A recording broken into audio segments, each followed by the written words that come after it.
Target ngunyan kan Department of Information and Communications Technology o DICT na mabugtakan nin libreng Wi-Fi ang pirang mga eskwelahan na mayo pang internet connection sa Catanduanes. Aminado kaya ang nasambitan ng opisina na may mga lugar pa sa islang probinsya na mayong signal pag-abot sa internet. Dagos-dagos man ang pigigibong programa kung sain sa ngunyan, haros 11 munisipyo naman ang sa indang nabugtakan nin free Wi-Fi. Apera sa Wi-Fi, pigsabayan naman ini kan DICT nin manlaen-laen na digital literacy training na mas makakatabang sa mga estudyante sa probinsya.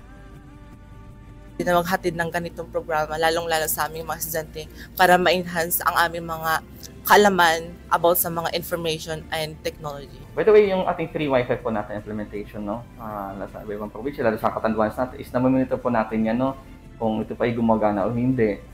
O may problem, no, at least para mabigyan agad ng assistance or technical assistance na maayos within a day.